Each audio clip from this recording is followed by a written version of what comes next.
Let's talk about Amos from the Bible. Basically, he was a prophet of justice, but before that, he was like a farmer from his where he was from, Judah.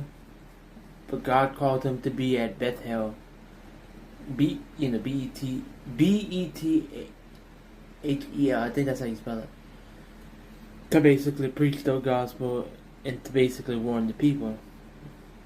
Where the people in Bethel basically was kind of like the Pharisees.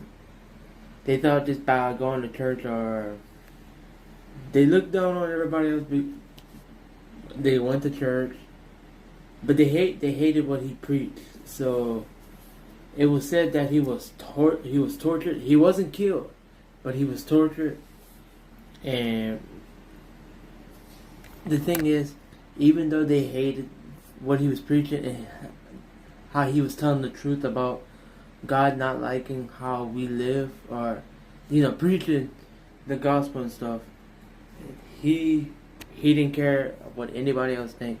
He was brave, courageous, and he just, like, what people thought of him didn't matter. Like, he cared more about what God said. He was willing to die. It didn't matter. Told the truth. He didn't sugarcoat it or nothing.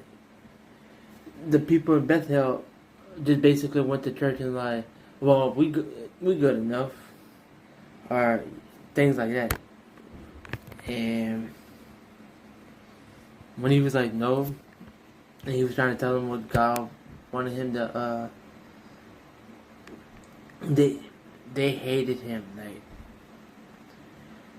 people hate the truth. People say they Christian or they follow God, but would willfully do stuff and be like, well, I go to church, so even though I go to church, I could steal sometimes, or even though I sleep around with a bunch of people, that as long as I go to church, I'm okay. And that mindset it's a very dangerous mindset to have, because that basically means you don't care what God said. You think you going to church and you just basically automatically saved. So I respect Amos not caring what anybody's saying. He actually did what God told him to do. He went there, preached. They didn't want to hear what he said, but it's okay, because you can't force somebody to believe